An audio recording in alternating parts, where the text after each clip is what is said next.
ইপিনে এতিয়া সংখ্যালঘু ৰাইজে আদৰিবলৈ লৈছে বিজেপিক। দেওবাৰে প্ৰায় শতাধিক সংখ্যালঘু ৰাইজে আনুষ্ঠানিকভাৱে বিজেপিত যোগদান কৰি পদুমৰ মালা পিন্ধিলে ওদালগুৰি জিলাৰ লালপলত। আগন্তুক বিটিআৰ নিৰ্বাচনৰ দিন চমু চাপি অহাৰ লগে লগে ৰাজনৈতিক দলসমূহৰ মাজত দেখা পোৱা গৈছে ব্যাপক প্ৰস্তুতি। সমান্তৰালভাৱে বিজেপিও বিটিআৰৰ গাদী দখলৰ বাবে দলীয়ভাৱে চলাইছে পূৰ্ণ প্ৰস্তুতি। দেওবাৰে ওদালগুৰি জিলাৰ বিজেপি ওদালগুৰি জিলা সমিতিৰ সহযোগত ৰৌতা মণ্ডলৰ অন্তৰ্গত গেৰুৱা ভিচিডিচিৰ উদ্যোগত লালপলত বিশাল যোগদান কাৰ্যসূচী আয়োজন কৰে। বিপিএফ আৰু ইউপিপিএল দলৰ পৰা ১ শতাধিক সংখ্যালঘু ৰাইজে আনুষ্ঠানিকভাৱে যোগদান কৰে বিজেপিত। যোগদান কাৰ্যসূচীত উপস্থিত থাকে ভাৰতীয় জনতা পাৰ্টীৰ ওদালগুৰি জিলা সভাপতি সুনীল কুমাৰ বসুমতাৰী, সংখ্যালঘু মৰ্চাৰ ৰাজ্যিক সভাপতি শান্তিউজ কুজুৰ, ৰৌতা মণ্ডলৰ সভাপতি ৰবীন দৈমাৰী, সাধাৰণ সম্পাদক সমলা দৈমাৰী আৰু বিজেপিৰ বহুকেইগৰাকী নেতাৰ উপস্থিতিত অনুষ্ঠিত হৈছে বিশাল যোগদান কাৰ্যসূচী। হয়, মই ভাৰতীয় জনতা পাৰ্টীৰ ৰৌতা মণ্ডল সাধাৰণ সম্পাদক হিচাপে সকলোকে আজি যোগদান কাৰ্যসূচী যিবিলাক যোগদান কৰিলে তেওঁলোকক মই আদৰিছোঁ। আৰু মই আজিৰ দিনৰ পৰা সংখ্যালঘুৰ যিখিনি আমি গৰিষ্ঠতা পাইছোঁ, মই নিজকে গৌৰৱ অনুভৱ কৰিছোঁ। ভৱিষ্যতত তেওঁলোকক লৈ বহুত আগুৱাই যাব পাৰিম বুলি মনোবল এটা বিশ্বাস হৈছোঁ, আগবাঢ়ি যাব পাৰিম। হয়,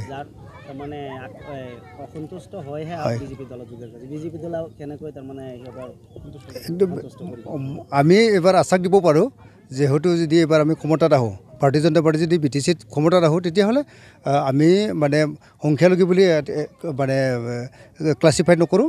আমি সকলোকে আঁচনিবিলাক সমানকৈ চাবৰ কাৰণে আমি অনুৰোধ জনাম। আজি মই জানাত BPFৰ বেছি আছে আৰু ইউপিপিএলৰ পৰা আছে, আৰু নিউট্ৰেল যিখিনি আছিলে তেওঁলোকেও একেলগে যোগদান কৰিছে। বহুত আমি মনোবল পাইছোঁ আৰু আজিৰ দিনত।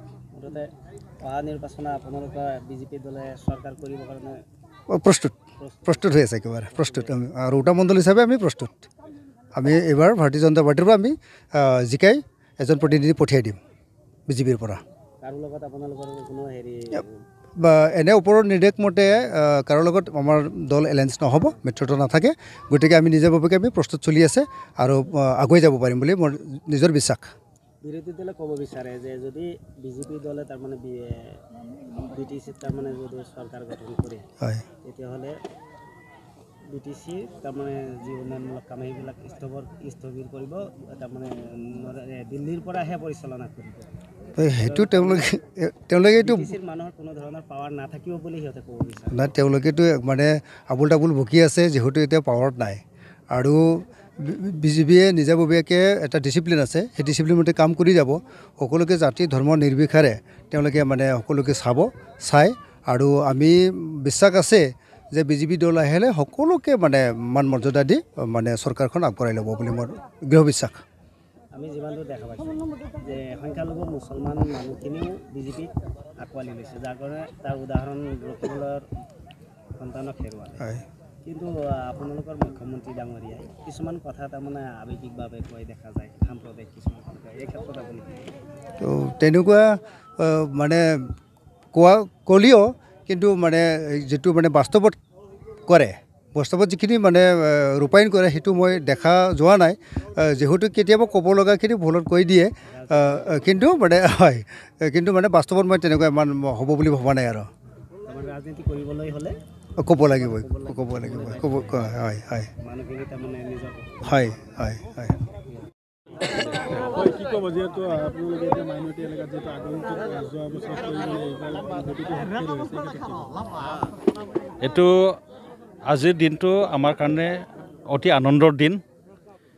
আজি ভাৰতীয় জনতা পাৰ্টি ওদালগুৰি জিলাৰ ৰৌতা মণ্ডলৰ এই লালপুল এৰিয়াত আগতে তেনেকুৱা মাইনৰিটি বেছি আমাক সহযোগ দিয়া নাছিলে, আৰু তেনেকুৱা ইলেকশ্যন হ'লেও ইয়াৰ পৰা ভোটবিলাক বহুত কম আহিছিল। কিন্তু আজি যি দেখা গৈছোঁ, এটা উৎসাহ আমাৰ এই লালপুল এৰিয়াৰ যিমান মানুহ আহিছে মাইনৰিটি, তেখেতসকলৰ মুখত ভাল চেহেৰা দেখা পালোঁ। তেওঁলোকে নিজৰ ইচ্ছামতে ভাৰতীয় জনতা পাৰ্টিৰ যি নীতি আদৰ্শটো ভাল পায়, 100তকৈ বেছি আজি জইনিং কৰিছে। এইটো আমাৰ কাৰণে খুব ভাল লক্ষণ। আৰু এই জইনিঙৰ দ্বাৰা আমাৰ ভাৰতীয় জনতা পাৰ্টি এক শক্তিশালী দল হিচাপে আমাৰ ৰৌতা মণ্ডলতো আহি আছে।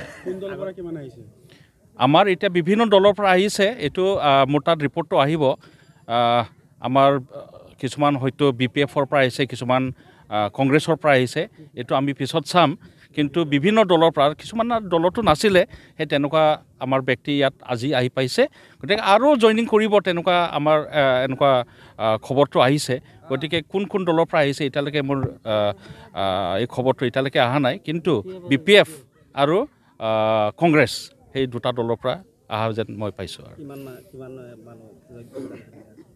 আজি লিষ্টৰ মতে আমাৰ 100জনতকৈ অলপ বেছি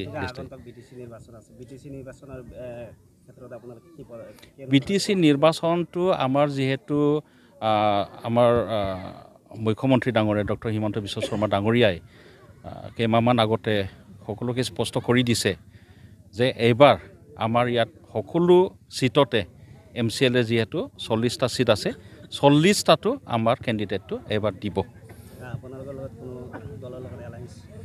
আমাৰ এলায়েন্স যোৱাবাৰো এলায়েন্স তেনেকুৱা নাছিলে পোষ্ট এলায়েন্স হৈছিলে প্ৰি এলায়েন্স থকা সত্ত্বেও 9টাটো আমি জিকিছোঁ তাৰ আগত আমি মাত্ৰ এটা সিট আছিলে যোৱাবাৰ আমাৰ 9টা সিট আমাৰ বিজেপি জিকিছে তাৰপিছত আমাৰ অন্য দলৰ পৰা আহি আমাৰ এটা 14জন হৈছে গতিকে আমাৰ এইবাৰ টাৰ্গেটটো অলপ বেছি আছে 21তকৈ নিশ্চিতভাৱে আমি বেছি পাম 25টা আমি প্ৰায় টাৰ্গেট কৰিব পাৰোঁ কিমান দূৰ আশাবাদী যে BTC আপোনালোকে দখল কৰিব কাৰণ প্ৰস্তুতিটো আমাৰ এবছৰ আগৰ পৰা চলি আছে খুব ভাল আমাৰ ষ্টেটৰ পৰাও এইটো ইণ্টাৰেষ্টটো দিছে আৰু এতিয়া আপোনালোকে জানে যে নতুনকৈ আমাৰ ষ্টেট সভাপতিও দিলীপ শইকীয়া ডাঙৰীয়া আহিছে দিলীপ শইকীয়া ডাঙৰীয়া আমাৰ দৰং ওদালগুৰি এৰিয়াৰো তেখেত MP গতিকে তেখেত যিহেতু আমাৰ এতিয়া ভাৰতীয় জনতা পাৰ্টি ষ্টেটৰ প্ৰেছিডেণ্ট হৈছে গতিকে তেখেতে আমাৰ ইয়াত BTCৰ যি ইলেকশ্যন আছে BTRৰ তেখেতে আমাক ভালকৈ এটা ইম্পৰ্টেঞ্চ দিব বুলি আমি আশা কৰিছোঁ আৰু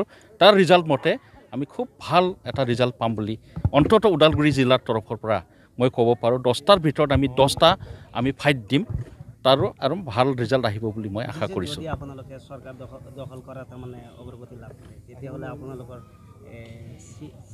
চিট কোন হ'ব বুলি আপোনালোকে এইটো দলে এইটো ডিচাইড কৰিব এতিয়ালৈকে আমি একো ক'ব নোৱাৰোঁ গতিকে আমিতো বিজেপিৰ যিহেতু প্ৰেছিডেণ্ট আমি বিচাৰোঁ আমাৰ এই চিফ হ'ব লাগে কিন্তু দলে বা কি ভাবিছে এইটো মই ক'ব নোৱাৰোঁ আমাৰ ষ্টেটৰ পৰা যি ভাবিছে বিশ্বজিৎ দৈমাৰীয়াতে মানে পৰৱৰ্তী চিফ হোৱাৰ সম্ভাৱনা আছে বিজেপি দলৰ পৰা খবৰটো বহুত ওলাই থাকে তেনেকুৱা সেই খবৰটো মই ইমান তাৰ ওপৰত মই কমেণ্ট দিব নাযাওঁ গতিকে এইটো আমাৰ ষ্টেটৰ যি ইনচাৰ্জবিলাক আছে চিনিয়ৰ আমাৰ লিডাৰবিলাক আছে তেখেতসকলে এইটো ডিচাইড কৰিব পিছত আগ্ৰামে কিন্তু বাৰম্বাৰ কৈ থাকে UPPL আৰু BJP কোনো ধৰণৰ উন্নত হোৱা নাই কি ক'ব নাই উন্নতিটো বহুত হৈছে আগত একো ডিচিপ্লিন নাছিলে আগত যেনেকৈ মানে ৰাজটো চলি আছিলে কোনো হিচাপ কিতাপ নাই কোনো ফাইল প্ৰচেছ নহয় আৰু পইচাবিলাক য'ত যাব লাগিছিলে তাত নাযায় তেনেকুৱা মিছইউজ বহুত হোৱা যেন আমি পাইছিলোঁ কিন্তু সেইটো ষ্ট্ৰীমলাইন কৰোঁতে আমাৰ এইটো সময়টো প্ৰায় তেনেকুৱা